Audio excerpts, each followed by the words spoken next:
Esta es la meditación correspondiente al martes 27 de febrero. La serie es tapa a tapa, una lectura devocional de la Biblia en un año. Yo soy el pastor Rafael Pola y me da mucho gusto que continuemos alimentándonos del mensaje de la palabra de nuestro Señor.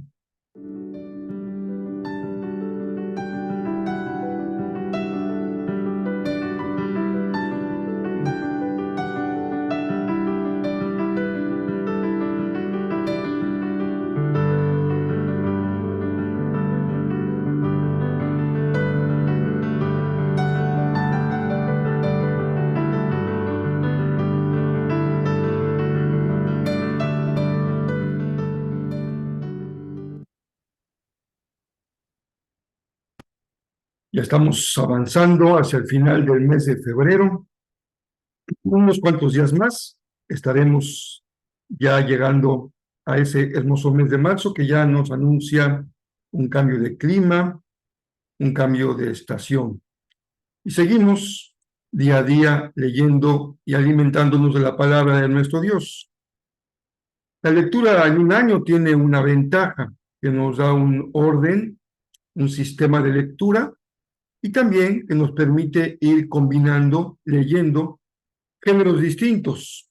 Si leyeras la Biblia de Génesis y Apocalipsis, tal vez batallarías más, porque solamente leerías un tipo de género literario por día. Estarías muchos meses con el Pentateuco, los históricos, y tardarías mucho en llegar a los poéticos y luego al Nuevo Testamento. Así que esta lectura que combina 4 géneros nos permite comer de una manera más completa. La ley tiene un propósito: manifestar, mostrar el carácter de Dios. Nunca olvidemos lo que esto significa. Conocemos mejor al Señor cuando conocemos su palabra, pero también la ley es el instrumento que Dios usó para ir dándole estructura, identidad, límites a su pueblo, para que Israel pudiese encontrar su propia identidad y también se pudiera contrastar con los pueblos vecinos. No somos egipcios, dirían los israelitas, y no somos cananitas. Somos el pueblo de Israel. Se formó con tribus, se formó con los descendientes de Jacob, pero después, poco a poco, fue constituyéndose en un pueblo, en un verdadero pueblo, y aunque las tribus permanecieron con su propia identidad por mucho tiempo, también sabemos que hubo muchas mezclas entre el pueblo, incluso con pobladores que no eran de origen israelita. De tal manera que el Señor quiso normar con claridad, dándole a Israel una identidad que estaba fuertemente afianzada en su legalidad, en las cosas que podrían hacer o no podrían hacer. Los americanos se dan a conocer por su constitución. Los mexicanos nos damos a conocer como pueblo por nuestra constitución. Recuerdo que a alguien le llamaba mucho la atención que nuestra constitución tuviese un sentido tan profundamente social y también que le diera el derecho de ser libre a cualquier esclavo que llegase a nuestro país y por el hecho de tocar nuestra tierra tenía la protección de la ley para dejar la esclavitud. Eso nos da una identidad. Es el rostro de una nación a través de sus leyes. Y cuando leemos las leyes que el Señor le dio por medio de Moisés a Israel, encontramos intereses muy especiales. Y dado que es una ley fuertemente afincada, afianzada en su sentido religioso, porque es una revelación de Dios, la importancia de la pureza, de la identidad como pueblo separado y adquirido para Dios es muy importante. Tal vez no haya otro pueblo en todo el mundo con una identidad tan fuertemente arraigada en su fe, en su expresión de su elección de Dios. Así que leemos todas las reglas que Dios les dio y que iban normando su comportamiento, y especialmente también en el tipo de sacerdocio que Israel debiera tener. Y esto le da al pueblo una estructura, y es muy importante que nosotros también reconozcamos que la palabra de Dios nos da una estructura, nos da límites, nos da también interrelaciones entre nosotros y lo que podemos y no debemos de hacer, nos da un sentido del bien y del mal, un sentido de la moral, de la ética, y todo esto nos hace diferentes en el sentido de que nos da ciertas características peculiares. La evolución de la revelación hasta que lleguemos a la plenitud en Cristo irá mostrando nuevas facetas y llegará a su plenitud en el Nuevo Testamento y también le dará un sentido muy diferente a todo el viejo pacto. Pero ya llegaremos dentro de algunas semanas o meses. ¿Qué es lo que leemos hoy? En Levítico capítulo 20, a partir del verso 22 hasta el capítulo hasta el verso número 16. Bueno, justamente eso es lo que veremos el día de hoy. Para el pueblo del Señor era muy importante que Israel mantuviera, para el Señor era muy importante que su pueblo Israel mantuviera justamente su identidad, guardando todos los dichos, todos los decretos, todas las normas que el Señor establecía para ellos. Esto de guardar los decretos dependería, dijo Moisés, que tuvieran éxito en la tierra prometida. Porque de fallar en su compromiso con Dios, dice de una manera muy gráfica el texto en la Nueva Traducción Viviente, la tierra prometida los va a vomitar, los va a expulsar. ¿Qué cosas incluyen lo que debiera observar Israel? Bueno, parece que el Levítico insiste en algunos temas de manera muy reiterativa. Distinguir entre animales puros, animales impuros, condenar de manera tajante cualquier tipo de medium o de espiritismo, observar con detalle algunas reglas especiales para los sacerdotes y dentro de ellos algunas más, todavía más especiales para el sumo sacerdote. Por ejemplo, cómo debían tratar su relación con los cadáveres de muertos, la prohibición de que el sacerdote se rapara o se afeitara su barba. Tampoco podían casarse con mujeres que habían sido prostitutas o que no eran vírgenes. Ellos no podían ser sacerdotes si tuvieran algún tipo de defecto físico. Y también el Señor le mostró a Moisés cómo es que ellos debieran cuidar las ofrendas sagradas.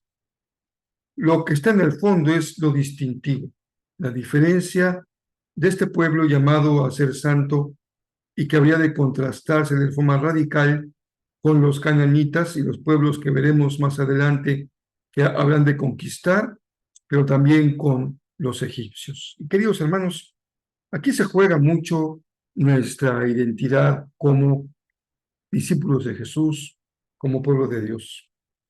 Tenemos un pasado que en el caso de Israel es la esclavitud en Egipto, 400 años, se dice rápido, y tenemos un futuro que para Israel era Canaán, la tierra prometida. Entre esos dos ejes del tiempo se va tejiendo el carácter y la identidad del pueblo de Israel. Ellos no debían parecerse a los egipcios, debían dejar atrás su pasado, especialmente si ese pasado implicaba algún tipo de influencia de la cultura egipcia, que no se rechazaba como tal por ser egipcia, sino porque adoraba a otros ídolos, a otros dioses. Exactamente lo mismo en el caso del futuro, la tierra que vendría por delante, Canaán. También deben cuidarse de, primero, no perder su identidad al entrar en la tierra prometida y segundo, evitar ser influidos por la cultura de los cananitas. Tanto la cultura egipcia como la cananita tenía prácticas que Dios consideraba abominables, algunas de ellas de carácter religioso, como el sacrificio de personas, como la prostitución sagrada, como rituales mágicos o la idolatría de los árboles o el agua o el bosque o el cielo o la tierra. No hay otro Dios. Y ese Dios de Israel es celoso, es santo, es decir, es diferente, es apartado y no debe confundirse con nada de lo creado. Él es un ser totalmente otro, diferente a la creación. No es tierra, no es agua, no es árbol, no es aire, no es un gas, es un ser espiritual, personal, porque se comunica de manera propositiva con su pueblo, pero también es un ser espiritual, al que ni siquiera se le tenía permitido a Israel ponerle un nombre, porque el Señor se revela como el Dios de Abraham, el Dios de Isaac y el Dios de Jacob, y después con el tetragramatón, que son las 4 letras del hebreo, con un significado no fácil de comprender para ellos mismos. Así que seguimos entonces con Levítico. Estamos en una subidita, así le digo yo, cuando estamos leyendo textos que parecían ser un poco farragosos, para ir leyendo día a día, día a día, pero encontrando el sentido para nuestra edificación. Marcos nos recuerda lo que leíamos en Mateo, la transfiguración de Jesús y cómo una voz del cielo le dice a los discípulos, escúchenlo a él, escuchen a mi hijo. Estaban también ahí junto con Jesús, Elías y Moisés, los profetas y la ley, pero Jesús viene a ser la palabra hecha carne.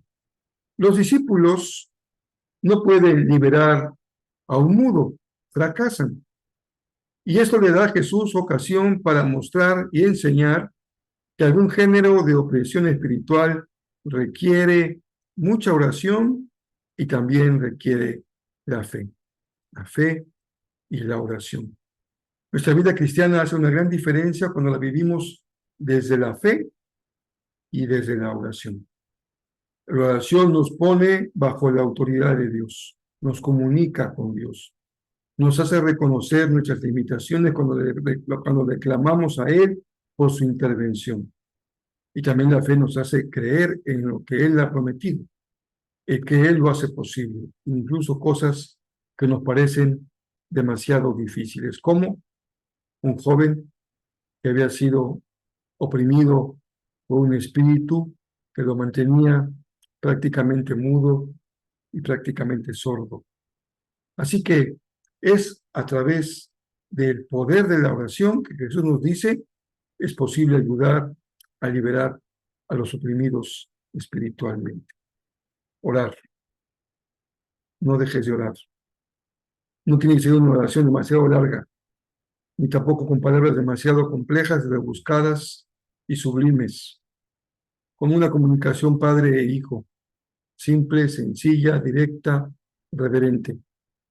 El Señor no escucha la oración por nuestras palabrerías, nos enseñó Jesús. El Señor escucha la oración cuando acudimos a Él como hijos y oramos en el nombre del Hijo y oramos al Padre con un corazón lleno de fe. Llegamos al pasaje del Salmo. Hoy nos toca. Ayer cometí algunos errorcitos aquí con el Salmo y puse 40 y luego comenté que era 41, pero en realidad era el Salmo 42. Hoy estamos en el Salmo 43, verso 1 al 5. Les doy una gotita de miel. Apenas es martes y ya tal vez te sientas desanimado. Empezaste con tantas ganas y las cosas no se han dado como quieres.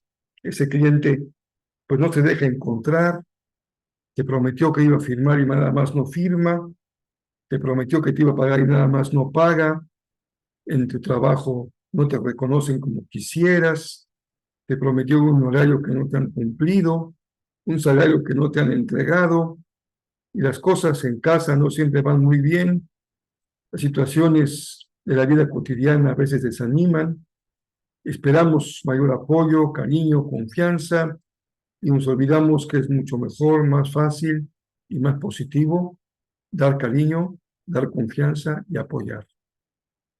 Ser sujeto y no objeto. Y el salmista se pregunta, ¿por qué está triste mi corazón? Pero él, como una exhortación a sí mismo, dice, pondré mi esperanza en Dios.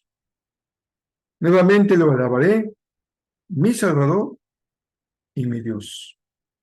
Si tú lees con calma los salmos, encontrarás un alto contraste, una forma que era conocida en la literatura de los salmos en aquellos años, en esos contrastes grandes entre la condición humana y la expresión de fe en Dios.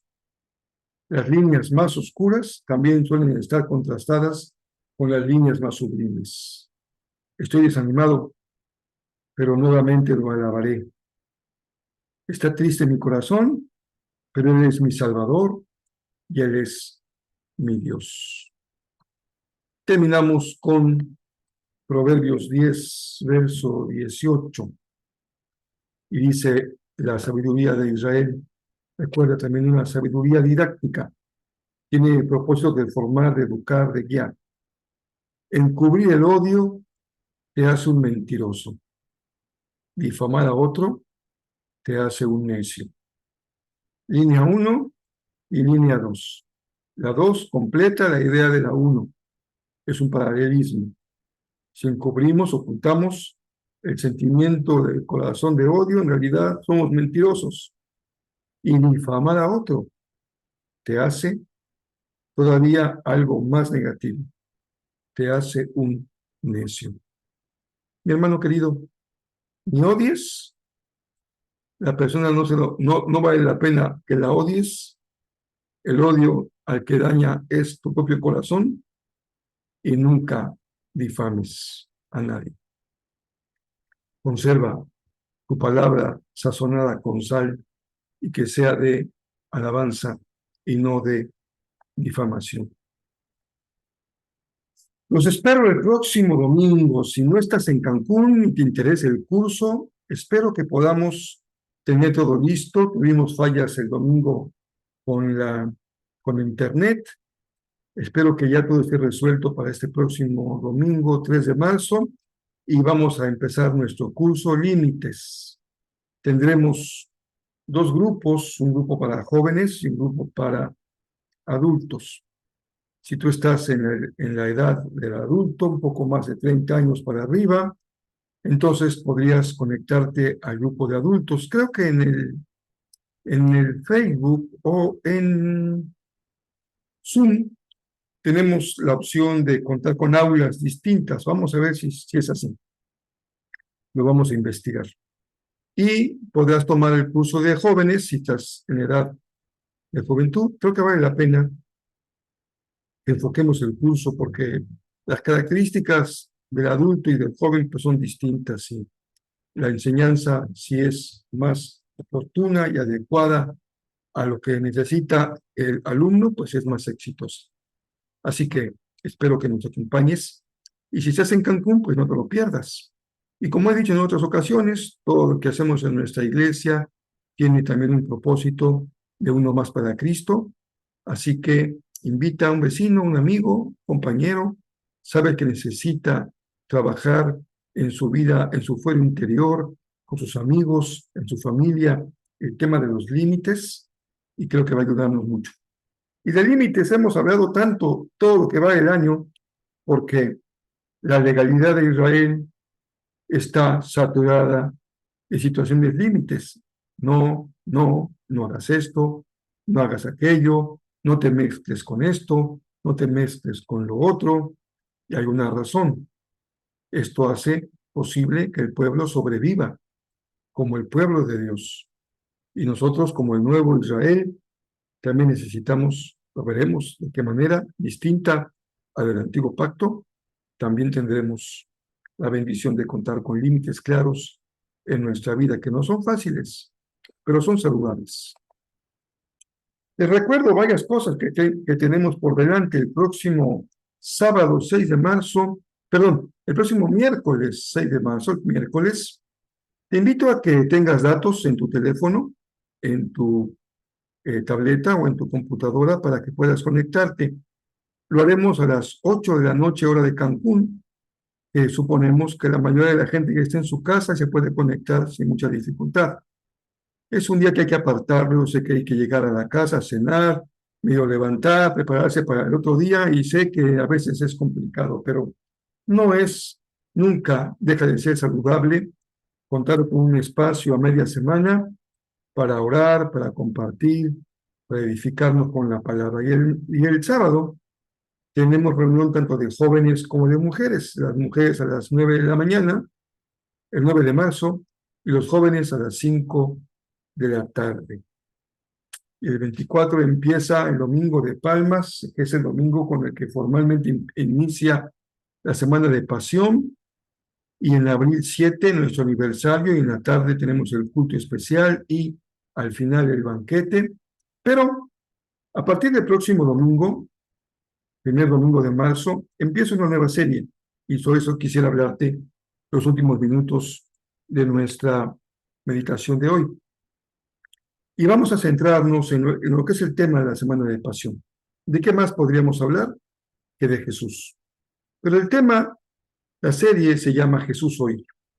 Y veremos cómo, cuando vayamos a los textos del Nuevo Testamento, o incluso del Antiguo Testamento, podemos encontrar cómo la persona de Jesús, el encuentro de Jesús con muchas personas más, nos van revelando y mostrando cómo Jesús es un personaje totalmente vigente.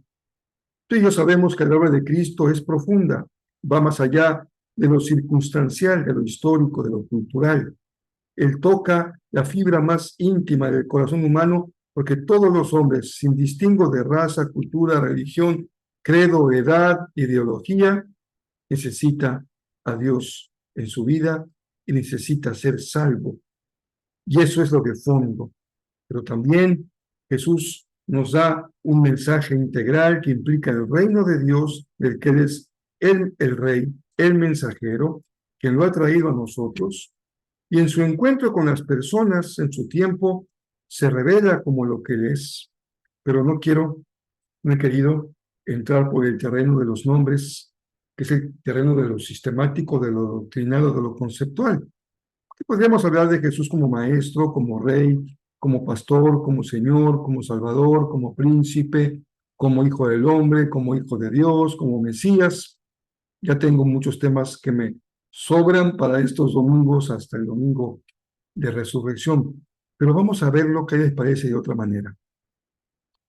Vamos a verlo en su interacción, en su interactuar con las personas, y cómo Él podía ser conocido de a la luz de las experiencias con las personas, con un endemoniado, con un papá afligido, con una mujer pecadora, con un sordo, con un paralítico, con un mudo, con un invitado a ser discípulo, con un joven que fracasó en su seguimiento de Jesús.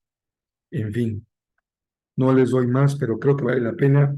Dios nos va a hablar, el Señor tiene mensaje para nosotros, entonces estemos en un mismo espíritu, adorando a Jesús y recibiendo su palabra. Jesús, hoy. Y tienes invitados o amigos, llévalos contigo. Pasa por ellos.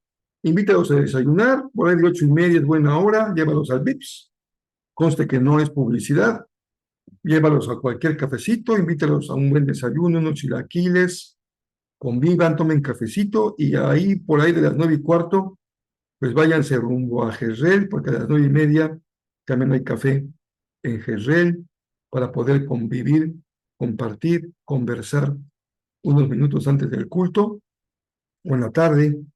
Pues en la tarde no te ofrecemos café, pero también puedes llegar un poco antes y sí te ofrecemos compañerismo y convivir en el tiempo en que podamos tener la disposición para adorar al Señor por la tarde. 10 de la mañana, 6 de la tarde, también puedes conectarte en los diferentes dos cultos por medio de Facebook. Que tengan un día muy bendecido.